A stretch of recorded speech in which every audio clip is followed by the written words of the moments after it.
आज हम BA fourth semester के सब्जेक्ट सोशोलॉजी के paper social problems and social development in India के 100 मोस्ट इम्पॉर्टेंट और मोस्ट रिपीटेड एमसीक्यूज कराने जा रहे हैं।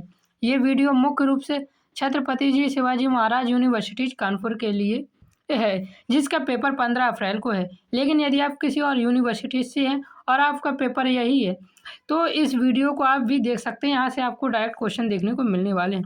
15 अप्रैल को तो यहीं से डायरेक्ट क्वेश्चन काफ़ी सारे देखने को मिलेंगे ही, तो वीडियो को एंड तक जरूर देखना यदि आप पेपर में अच्छा स्कोर करना चाहते हैं। क्वेश्चन सीधे मिलेंगे, आप पीडीएफ के लिए हमें टेलीग्राम में भी मैसेज कर सकते हैं। चैनल पर नए हैं तो सब्सक्राइब जरूर करना। चलिए शुरू करते हैं आज के मोस्टली रिपीटेड सोशोलॉजी के इम्पॉर्टेंट एमसीक्यूज। पहला एमसीक्यूज है जो कि बार बार पेपर में पूछा गया है और हर बार पूछा गया है। भारत में महिलाओं के लिए राष्ट्रीय आयोग का गठन किस वर्ष किया गया था? तो याद रखना 1992 में भारत में महिलाओं के लिए राष्ट्रीय आयोग का गठन किया गया था। रिपीटेड क्वेश्चन और इम्पोर्टेंट है। क्वेश्चन नंबर दूसरा और भी ज़्यादा इम्पोर्टेंट क्वेश्चन, भारतीय संविधान के किस अनुच्छेद में बेगार एवं बंधुआ मजदूर का उन्मूलन किया गया है? तो याद रखना इसका सही आंसर है 23। अनुच्छेद 23 में मानव तस्करी और बंधुआ मजदूर को प्रतिबंधित किया गया है। वेरी वेरी इंपॉर्टेंट और रिपीटेड क्वेश्चन। क्वेश्चन नंबर तीसरा है, भारतीय संविधान के किस अनुच्छेद में पिछड़े वर्ग शब्द का प्रयोग किया गया है? तो इसका हमारा सही आंसर हो जाएगा अनुच्छेद 16 में पिछड़े वर्गों के लिए आरक्षण का प्रावधान है। क्वेश्चन नंबर चौथा है, वेरी वेरी और रिपीटेड क्वेश्चन, कन्या भ्रूण हत्या को रोकने के लिए कौन सा कानून है? तो कन्या भ्रूण हत्या को रोकने के लिए पीसीपीएनडीटी अधिनियम है। यह अधिनियम लिंग चयन पर रोक लगाता है। याद रखना रिपीटेड क्वेश्चन है, पेपर में बार बार पूछा गया है। क्वेश्चन नंबर 5वां है, बाल श्रम निषेध एवं विनियमन अधिनियम के तहत बच्चों की आयु की सीमा क्या निर्धारित की गई है? तो इसका हमारा सही आंसर हो जाएगा कम से कम 14 वर्ष। 14 वर्ष से कम बच्चों से श्रम कराना प्रतिबंधित है। क्वेश्चन नंबर 6, राष्ट्रीय बाल श्रम उन्मूलन प्राधिकरण का गठन कब हुआ? यह क्वेश्चन छत्रपति शिवाजी महाराज यूनिवर्सिटी के पेपर में आने ही वाला है, तो याद करके ही जाना 1992 में राष्ट्रीय बाल श्रम उन्मूलन प्राधिकरण का गठन किया गया था। क्वेश्चन नंबर 7वां है हमारा, घरेलू हिंसा से महिलाओं का संरक्षण अधिनियम कब पारित हुआ? तो इसका सही आंसर है 2005 में। घरेलू हिंसा में से महिलाओं का संरक्षण अधिनियम 2005 में पारित हुआ था। वेरी इंपॉर्टेंट है ये क्वेश्चन। क्वेश्चन नंबर 8 है हमारा, दहेज प्रथा को समाप्त करने के लिए कौन सा अधिनियम बनाया गया? तो याद रखना दहेज निषेध अधिनियम 1961 बनाया गया था। क्वेश्चन नंबर 9 दिया हुआ है, गरीबी रेखा की अवधारणा की समीक्षा के लिए किस समिति की स्थापना की गई थी? तो गरीबी रेखा की अवधारणा की समीक्षा के लिए तेंदुलकर समिति की स्थापना की गई थी। इंपॉर्टेंट क्वेश्चन और रिपीटेड है, ये क्वेश्चन आने के बहुत ज़्यादा चांस है आपकी यूनिवर्सिटीज में। क्वेश्चन नंबर 10 है हमारा, भारत में गरीबी रेखा की गणना के लिए कौन सा संगठन सर्वेक्षण करता है? तो NSSO भारत में गरीबी रेखा की गणना के लिए सर्वेक्षण करता है, याद रखना। क्वेश्चन नंबर 11 है, भारत में बेरोजगारी का मापन किसके द्वारा किया जाता है? तो बेरोजगारी का मापन भी NSSO के द्वारा किया जाता है। क्वेश्चन नंबर 12 वेरी इंपॉर्टेंट और वेरी रिपीटेड क्वेश्चन, 1983 में पर्यावरण एवं सतत विकास पर गठित आयोग के अध्यक्ष कौन थे? तो इसका हमारा सही आंसर है ग्रोहॉर्मल ब्रंटलैंड थे। क्वेश्चन नंबर 13 है, प्रथम पृथ्वी सम्मेलन कहाँ हुआ था? तो रियो डी जेनेरो में प्रथम पृथ्वी सम्मेलन हुआ था। वेरी इंपॉर्टेंट और क्वेश्चन है ये। सतत विकास की अवधारणा पहली बार कहाँ प्रस्तुत की गई? तो याद रखना सतत विकास से रिलेटेड जितने भी क्वेश्चन होते हैं वो सारे इंपॉर्टेंट मैंने यहाँ पे लिए हुए हैं और सतत विकास से बहुत ज़्यादा क्वेश्चन पूछे जाते हैं। तो सतत विकास की अवधारणा ब्रंटलैंड आयोग में प्रस्तुत हुई थी। क्वेश्चन नंबर 15 है, 1980 में विश्व संरक्षण रणनीति में सर्वप्रथम किस शब्द का प्रयोग हुआ? तो इसका सही आंसर है 1980 में सतत विकास शब्द का प्रयोग हुआ था। क्वेश्चन नंबर 16 देखिए दिया हुआ है, वेरी इंपॉर्टेंट क्वेश्चन, 1927 में डॉक्टर भीमराव अंबेडकर ने कौन सा आंदोलन शुरू किया? तो इसका सही आंसर है मंदिर प्रवेश आंदोलन। डॉक्टर भीमराव अंबेडकर ने 1927 में शुरू किया था। क्वेश्चन नंबर 17 है, नक्सलवादी आंदोलन की शुरुआत कहाँ से हुई? तो नक्सलवादी आंदोलन की शुरुआत पश्चिम बंगाल से हुई थी। वेरी वेरी इंपॉर्टेंट और रिपीटेड क्वेश्चन है, ये पेपर में आपको देखने को मिलने वाला है, तो इसे याद करके जरूर जाना।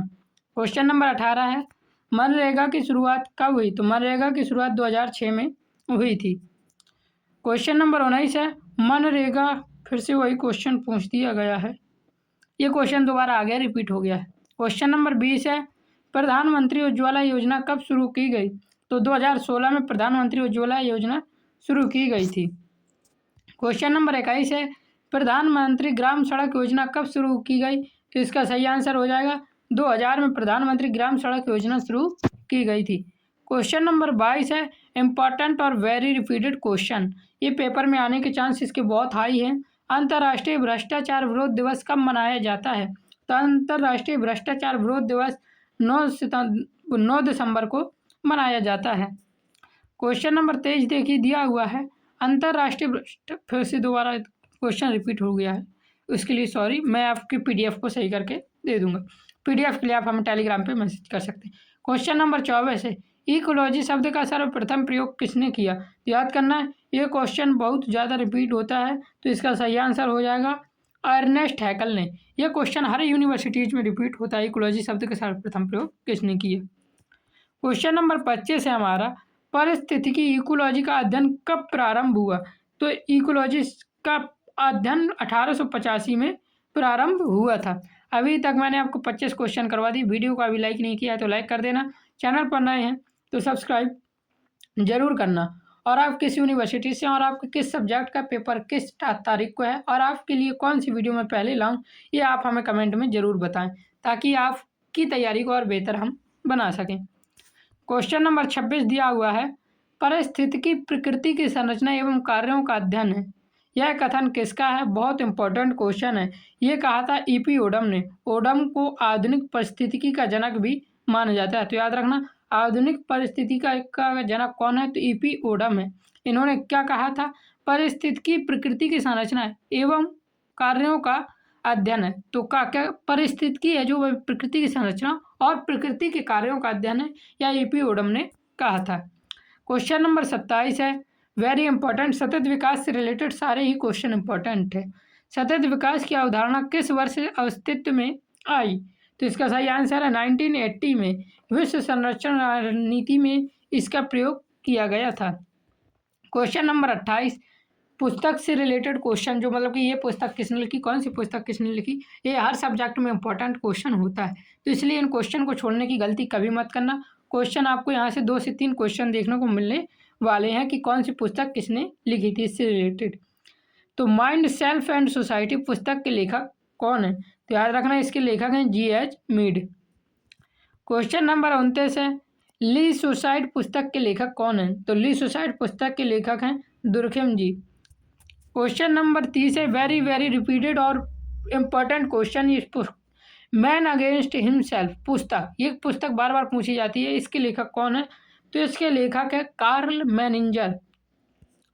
क्वेश्चन नंबर 31, ये पुस्तक भी बहुत बार पूछी गई है और इस साल आने के चांस इसके बहुत ज़्यादा हैं। सोशल चेंज पुस्तक के लेखक कौन है?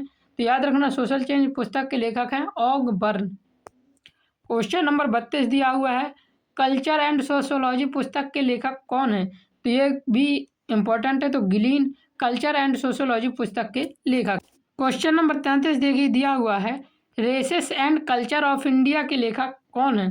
तो इसका आंसर है G.S. घुरिये ने कास्ट सिस्टम को विस्तृत अध्ययन किया था और पुस्तक लिखी थी races and culture of India. तो ये पुस्तक पूछी ही जाती है हर साल हर यूनिवर्सिटीज़ में, तो छत्रपति शिवाजी महाराज यूनिवर्सिटीज़ में भी पूछी जा सकती है। क्वेश्चन नंबर 34 है, कास्ट इन इंडिया पुस्तक के लेखक कौन है? तो caste in India Abhimanyu G.S. Ghurye हैं ये। क्वेश्चन नंबर 35 देखिए, क्रिमिनोलॉजी के प्रमुख विद्वान कौन है? तो क्रिमिनोलॉजी के प्रमुख विद्वान है टाफ्ट। टाफ्ट क्रिमिनोलॉजी के प्रमुख विद्वानों में से एक माने जाते हैं। क्वेश्चन नंबर 36, ये क्वेश्चन तो आएगा ही आएगा, 100% लिख कर लीजिए। श्वेत वस्त्र अपराध, व्हाइट कॉलर क्राइम की अवधारणा किसने दी? तो व्हाइट कॉलर क्राइम की अवधारणा सदरलैंड ने दी थी। सदरलैंड ने उच्च वर्ग द्वारा किए गए अपराधों को व्हाइट कॉलर क्राइम कहा था और इसकी अवधारणा दी थी। क्वेश्चन नंबर 37 है, जन्मजात अपराधी की अवधारणा किसने दी? तो जन्मजात अपराधी की अवधारणा लोम्ब्रोसो ने दी। लोम्ब्रोसो ने कहा कि अपराधी जन्म से ही होता है। क्वेश्चन नंबर 38 है, अपराध का बहुकारकवादी सिद्धांत किसने प्रस्तुत किया? तो अपराध का बहुकारकवादी सिद्धांत सिरिल बर्ट ने प्रस्तुत किया था। बर्ट के अनुसार अपराध कई कारणों का परिणाम होता है। क्वेश्चन नंबर 39 है हमारा, पचलीकरण सिद्धांत के प्रतिपादक कौन है? तो इसका सही आंसर हो जाएगा, पचलीकरण सिद्धांत के प्रतिपादक सदरलैंड है। यह अपराध सीखा जाता है, यह सिद्धांत यही बताता है। कौन सा सिद्धांत? पचलीकरण का सिद्धांत बताता है कि अपराध सीखा जाता है।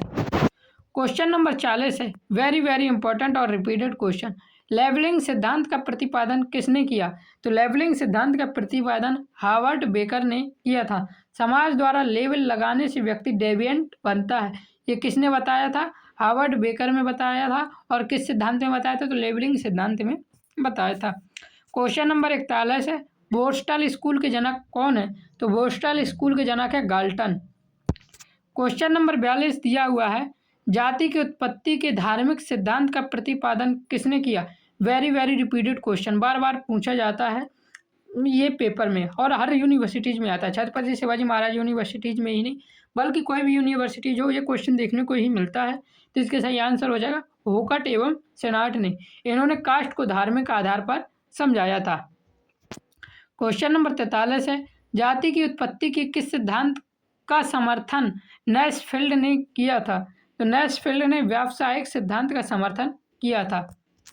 क्वेश्चन नंबर 44 है, जाति के 3 पहलुओं धर्मनिरपेक्ष, वैचारिक और एकीकृत का वर्गीकरण किसने किया?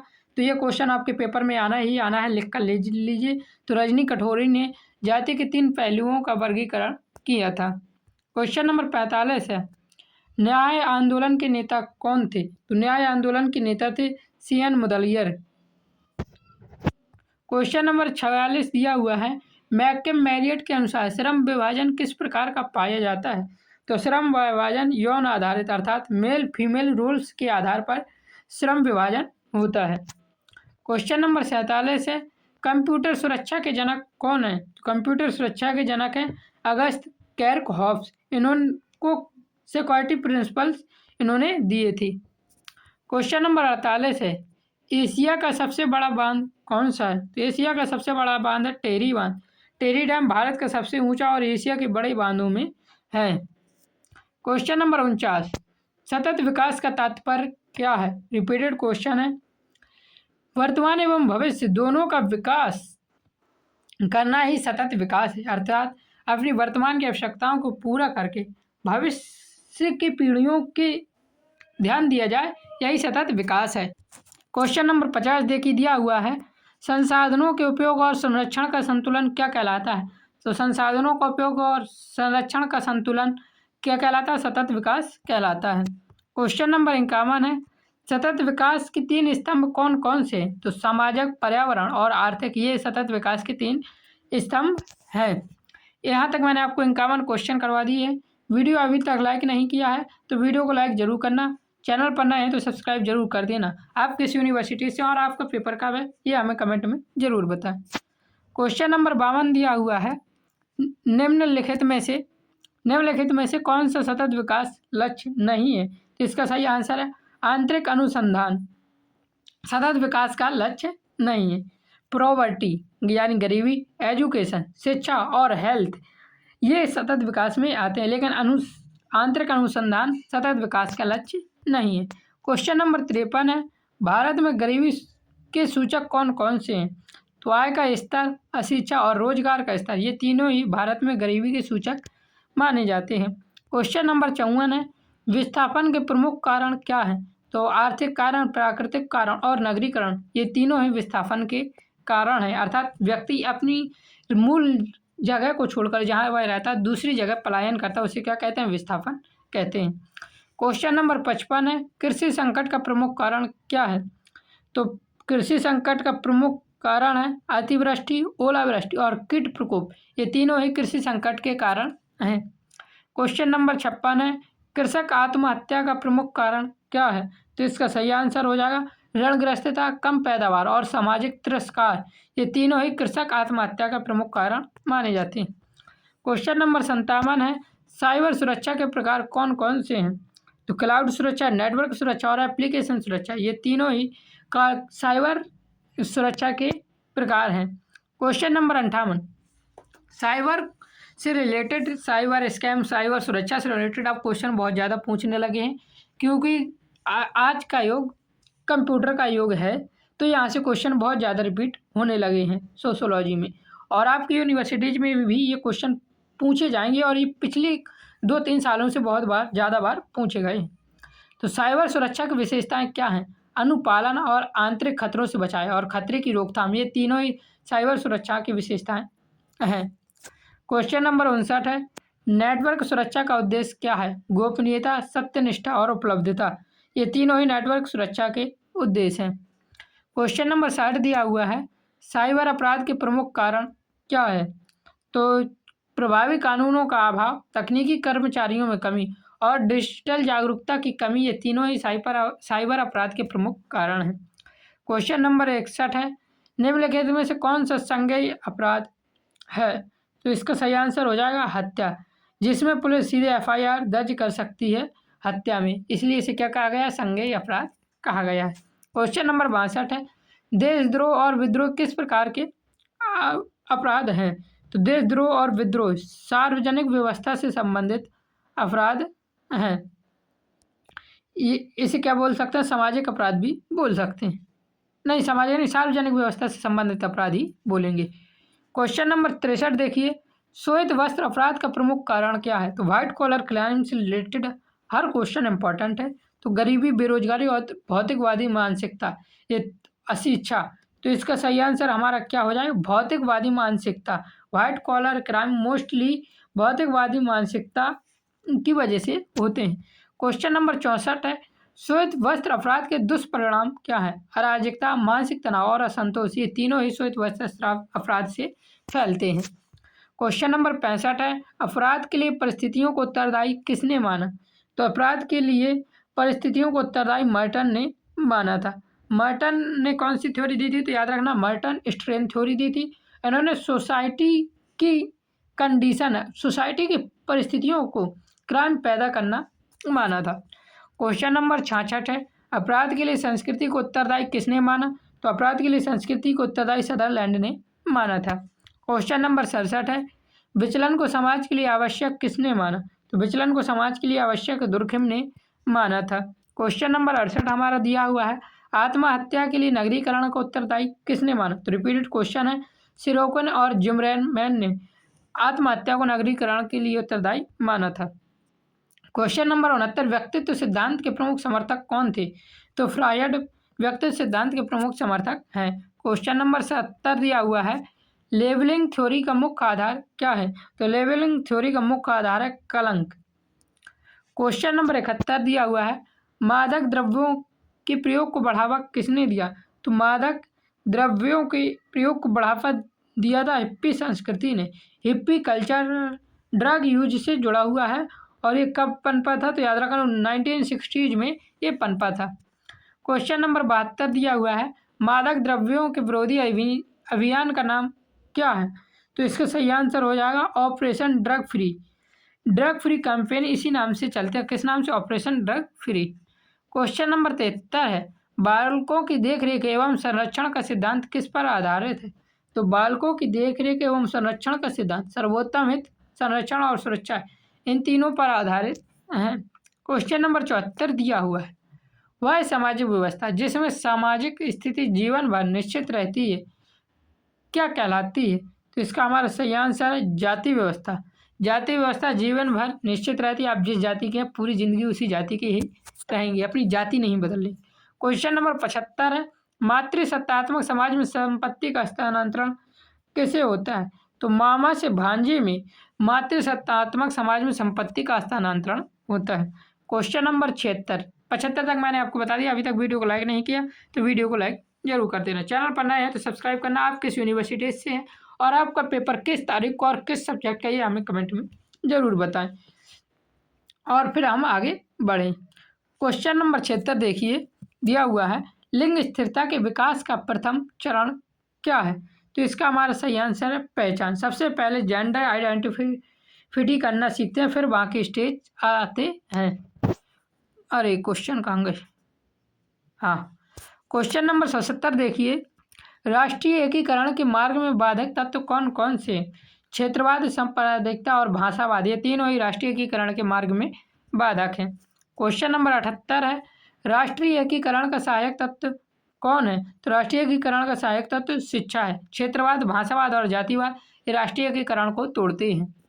क्वेश्चन नंबर 79 है, अपनी भाषा, वेशभूषा, रीति रिवाज आदि के आधार पर स्वयं को श्रेष्ठ मानने की प्रवृत्ति क्या कहलाती है? तो इसे कहते हैं जाति केंद्रवाद कहते हैं, याद रखना। क्वेश्चन नंबर 80 है हमारा, टोडा जनजाति की संस्कृति को किस नाम से जाना जाता है? तो टोडा जनजाति की संस्कृति को भैंस संस्कृति के नाम से जाना जाता है। क्वेश्चन नंबर 81 है हमारा, उच्च जातियों में कौन शामिल है? तो ब्राह्मण उच्च जातियों में शामिल है। क्वेश्चन नंबर 82 है, पिछड़े वर्गों की सदस्यता किस आधार पर निर्धारित होती है? तो पिछड़े वर्गों की सदस्यता जन्म के आधार पर तय होती है। क्वेश्चन नंबर 83 है, ये क्वेश्चन बहुत रिपीटेड है, वेरी वेरी रिपीटेड क्वेश्चन। अस्पृश्यता का तात्पर्य, अस्पृश्यता से रिलेटेड सारे क्वेश्चन इंपॉर्टेंट हो जाते हैं, तो अस्पृश्यता का तात्पर्य छूने योग्य नहीं होना। क्वेश्चन नंबर 84, वर्तमान समय में विवाह को क्या माना जाता है? तो वर्तमान समय में विवाह को एक संस्कार माना जाता है। क्वेश्चन नंबर 85 है, दलितों के अधिकार के लिए संघर्ष किसने किया? तो दलितों के अधिकार के लिए डॉक्टर भीमराव अंबेडकर ने क्या किए थे? संघर्ष किए थे और आंदोलन चलाए थे। क्वेश्चन नंबर 86 है, महात्मा गांधी ने दलितों को किस नाम से संबोधित किया? तो इन्होंने हरिजन नाम से संबोधित किया। गांधी ने सम्मान देने के लिए हरिजन शब्द दिया था। क्वेश्चन नंबर 87 है, माता के गर्भ में शिशु के लिंग की जांच को क्या कहते हैं? तो गर्भ में लिंग की जांच को वो क्या कहते हैं? अमीनियोसेंटेसिस कहते हैं। क्वेश्चन नंबर 88 है, घरेलू हिंसा को रोकने के उपाय क्या है? शिक्षा है, रोजगार की व्यवस्था है और दंड की व्यवस्था, ये तीनों ही घरेलू हिंसा को रोकने के उपाय हैं। क्वेश्चन नंबर 89 दिया हुआ है, महिला उत्पीड़न में कौन सी धारा लगती है? तो महिला उत्पीड़न में धारा इसमें गलत दिया हुआ है, तो वैसे महिला उत्पीड़न में धारा लगती है 498A, याद रखना। ELIPC सेक्शन जैसे 498A लगता है महिला उत्पीड़न में, इनमें से कोई भी धारा नहीं रखती है। क्वेश्चन नंबर 90 दिया हुआ है, निम्नलिखित में से किस क्षेत्र में बाल श्रम अधिक पाया जाता है? तो होटल उद्योग में, कालीन उद्योग और द्रव्य उद्योग, तीनों में ही बाल श्रम अधिक पाया गया है। क्वेश्चन नंबर 91 है, किस स्थिति में पुलिस स्टेशन को सूचित करना चाहिए? तो छेड़छाड़ की घटना में पुलिस स्टेशन को सूचित करना चाहिए, ये तो बनी जाएगा। क्वेश्चन नंबर 92, साइबर अपराध के लिए आवश्यक उपकरण क्या है? तो इंटरनेट, साइबर क्राइम इंटरनेट के बिना संभव नहीं है। मोबाइल नहीं होगा तो कंप्यूटर से काम चला लेंगे, लेकिन बिना इंटरनेट नहीं होगा तो साइबर अपराध नहीं हो पाएगा। क्वेश्चन नंबर 93 है, निम्नलिखित में से कौन सी ग्रीन हाउस गैस नहीं है? तो इसका सही आंसर हो जाएगा N2 nitrogen green house gas नहीं है। क्वेश्चन नंबर 94 दिया हुआ है, किस घरेलू कचरे में पुनर्जागरण की उत्कृष्ट क्षमता होती है? तो धातु में, मेटल इजीली रिसाइकेबल होता है, याद रखना। क्वेश्चन नंबर 95 है, जैविक युद्ध में किसका उपयोग नहीं किया जाता? जब युद्ध जैविक है तो बम का उपयोग नहीं होगा। क्वेश्चन नंबर 96 है, निम्नलिखित में से कौन शाकाहारी जीव है? तो इसका हमारा सही आंसर हो जाएगा हिरण एक शाकाहारी जीव है। क्वेश्चन नंबर 97 है, भारत में प्रमुख रूप से कितने धर्म पाए जाते हैं? तो भारत में प्रमुख रूप से 6 धर्म पाए जाते हैं, हिंदू, मुस्लिम, सिख, क्रिश्चियन, बुद्धिस्ट और जैन, ये मुख्य रूप से पाए जाते हैं। क्वेश्चन नंबर 98 है, ईसाई धर्म में कौन सा संप्रदाय पाया जाता है? तो ईसाई धर्म में आपने नाम सुना होगा प्रोटेस्टेंट धर्म, तो वह पाया जाता है भारत में। क्वेश्चन नंबर 99, जाति और व्यवसाय का विशेष प्रभाव कहाँ देखने को मिलता है? तो इसका हमारा सही आंसर हो जाएगा जाति और व्यवसाय का प्रभाव कृषि प्रधान समाज में देखने को मिलता है। क्वेश्चन नंबर 100 के साथ आज हमारी ये वीडियो समाप्त होगी। निम्नलिखित में से कौन सी जनजाति की विशेषता नहीं है? तो इसका सही आंसर हो जाएगा विस्तृत आकार जनजाति की विशेषता नहीं है। छोटा आकार होता है, समान संस्कृति और सामूहिक जीवन होता है जनजातियों में। तो आपको मैंने 100 रिपीटेड और एमसीक्यूज करवा दी। वीडियो के पेपर के पहले एक बार ये वीडियो 2x में देखकर जरूर जाना, आपको सीधे यहीं से क्वेश्चन देखने को मिलने वाले और आप ज़्यादा से ज़्यादा क्वेश्चन पेपर में सही भी कर पाएंगे। और पीडीएफ के लिए आप हमें टेलीग्राम पर मैसेज कर सकते हैं। पीडीएफ पेड है, फ्री में नहीं। जय हिंद, जय भारत, राधे राधे।